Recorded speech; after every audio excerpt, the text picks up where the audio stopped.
Good morning and welcome to episode 21 of Camellia City, the little podcast about the most amazing magical town in Alabama, Greenville, Alabama. Come visit us if you want to see it for yourself.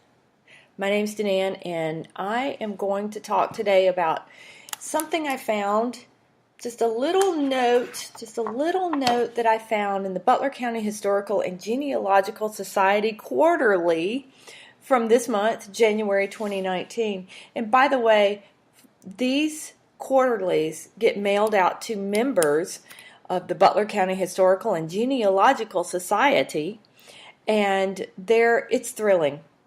Every one of them are written and edited by our local historians, and I got to tell you, they do an amazing job. Here's what they're not so great at: social media. You're not going to find a way to join this society other than writing them an actual letter to P.O. Box 561, Greenville, Alabama 36037, or going to the Butler County Library in Greenville on a Tuesday with your $18 check or cash. They don't take credit cards. So, I would encourage anyone that has any interest in Alabama, Butler County, locals, to join. You're going to have to do a little work now. It's not going to be easy, but it's worth it. $18 a year, and you get this amazing access to this kind of work that they're doing. And I got to tell you, it's just absolutely, I have loved every minute of being a member. And for $18, $18, y'all. It's amazing. So please support them and go join them. And one day they might have a Facebook page. Maybe not. Okay. So, this was something that Annie Crenshaw had written, and she's amazing, by the way. And it was just kind of a side note on one of our early settlers, Alexander Gardner's estate. But I really love this. And she writes, looking back at early travelers' accounts, we recall that Adam Hodgson, an English writer, passed through Butler County in April of 1820. And I looked this guy up. He was an author and an abolitionist as well, and goes on to do great things in England. But he did travel through America in the early 1820s, and this is what he wrote. We arrived in the evening at a few palings which have dignified the place with the appellation of Fort Dale, where travelers are accommodated tolerably on a flourishing plantation.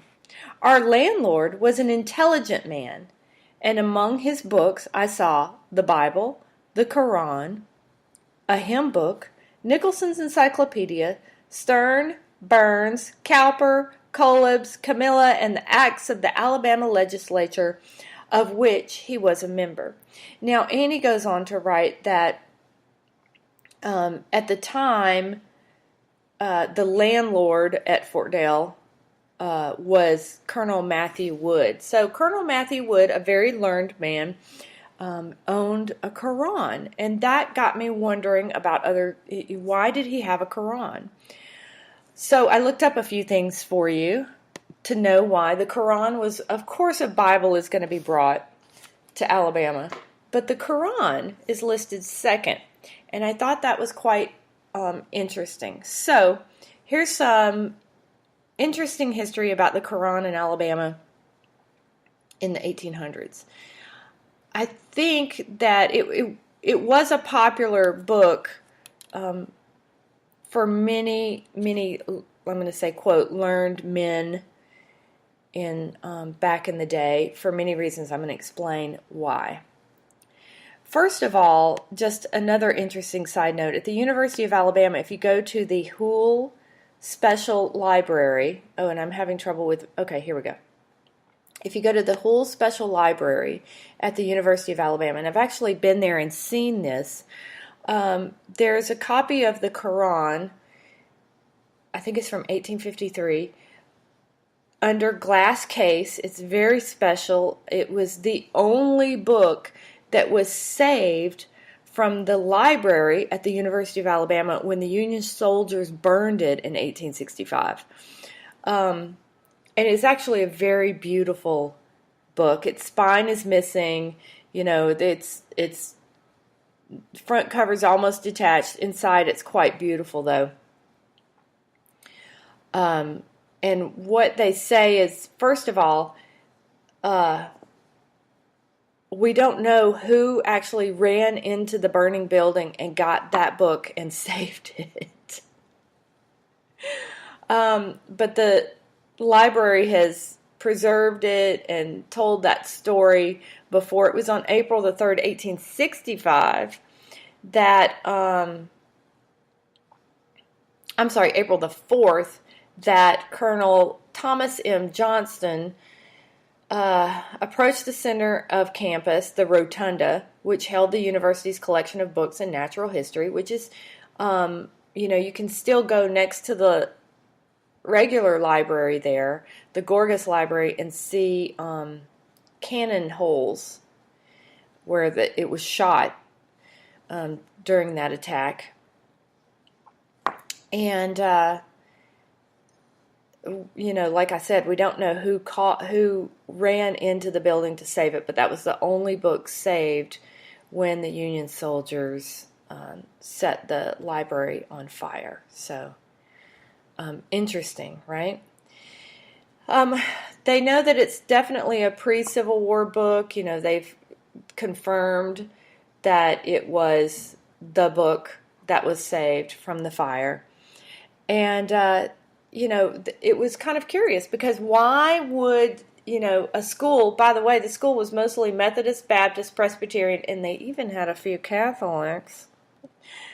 Why that one was saved? Was it just because it was the most convenient book to save? It was the one in the front. It looked the fanciest, perhaps. No one really knows. But it was a really popular book in the 1800s, and I'm going to explain why. Thomas Jefferson owned a Qur'an and used it quite a bit, not only to educate himself about the religion of Islam in the 1800s, but we think possibly to be able to argue against some of the tenets of Islam intelligently. This might be something that we could learn from today. Instead of choosing to be willfully ignorant about someone who's different or someone who you would like to debate with, much like many learned men and our founding fathers who chose to, perhaps instead you could do like these founding fathers and learn about your opposition before you open your ignorant mouth. I know that's harsh, but that is really the best way to speak intelligently against something, is to know about it first instead of, instead of insulating yourself with ignorance. And Thomas Jefferson was definitely a brilliant man and chose to do so, was not afraid to learn something thinking it would corrupt his brain. He wasn't so weak-minded to think that. And maybe we should be a little bit more like him and not be so afraid that our brains would be corrupted by an opposing view. I'm just saying. The truth is that Islam has been in North America for hundreds of years because the slaves that we brought over from Africa were often Muslims. As way back as the 1700s, an English translation of the Quran was a bestseller in America, and definitely was studied by Thomas Jefferson. His personal copy of the Qur'an is actually on display, and that is the picture I've posted with this podcast. That is Thomas Jefferson's actual Qur'an. So Protestants were really, and by the way, if you hear the street sweeper, I apologize, but those guys work really hard to clean the street. Early morning, Greenville, Alabama. It's awesome. Woo.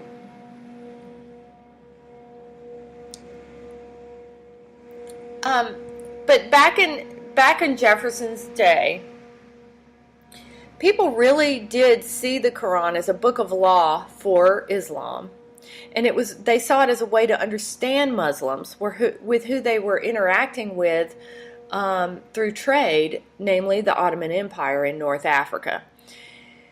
So Jefferson bought his Quran when he was a law student in 1765. So certainly he was trying to learn something and wasn't afraid of it. So you don't have to be afraid of the Quran and you can still disagree with it. Oh my God, that is something radical we say today. We don't have to be fearful and angry of something that we disagree with. Maybe we could learn from Thomas Jefferson. But also, he used that Quran when he was writing about religious freedom. In his own autobiography, he wrote that, quote, "The Jew and the Gentile, the Christian and the Mahometan, the Hindu and the infidel of every denomination should have the protection and the right to worship." So he was serious about religious tolerance in the United States. Something maybe we should be thinking about today.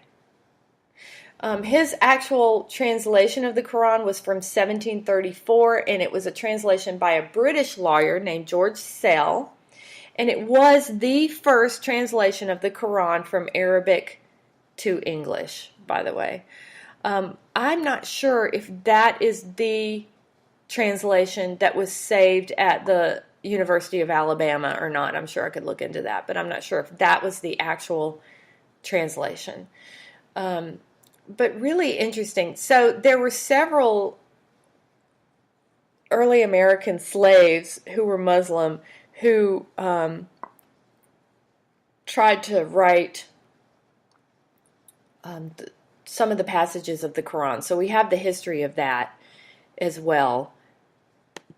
Certain, I would say, became famous later, slaves who were Muslim, and we have stories of them as well. Okay, so I'm having internet trouble, and my internet I've got the dreaded wheel of death on my Mac, so hang on just a second. Okay, here we go. So, what I want to say about this is there were Muslims here in America. As soon as we brought slaves over, there were Muslims because we brought people from North Africa over. Did some of their religion blend in? Probably so. With other religions, sure. I'm sure it did. I think, though, that the book became popular not in a way to understand slaves' religion, but in a way to understand the free people of the Ottoman Empire with who we were going to trade. And I'm not trying to vilify Jefferson in that way, but I'm just thinking that they didn't really, there wasn't that much care taken to preserve the religious freedoms of slaves. Okay, I'm not trying to make it candy coat how we treated slaves by any means, but just know that he owned and studied the Quran, Jefferson, 11 years before he even started writing the Declaration of Independence. pretty interesting. Now, he did criticize Islam as, quote, stifling free inquiry. I have terrible trouble saying that word. But he also said that about Catholicism as well. In his, and he used John Locke's 1689 letter on toleration as part of his work drafting the Declaration, and it says this, quote, he says neither pagan nor Mahometan, Muslim, or Jew ought to be excluded from the civil rights of the Commonwealth because of his religion. So really interesting stuff. I would think that our guy at Fort Dale, Captain Matthew Wood, was a learned man as well. And he was in the legislature. He may have been trained as a lawyer, and it was a very popular thing to know something before you spoke about it, right? Or definitely before you criticize it. What a novel idea. Okay, so there you have it. One of the first books in Butler County was the Qur'an. I would love to have seen that book collection of Colonel Matthew Wood's. How interesting. If any of you guys have old books in your house from ancestors gone by, I would love to know if they also owned a Qur'an. It would be just a really interesting part of our county's history. So thank you. Oh, and here comes the street sweeper for the third time. All right, thank you guys for listening. I hope you have a great day, and I'll see you next time on Camellia City. Love you guys. Mwah! Bye.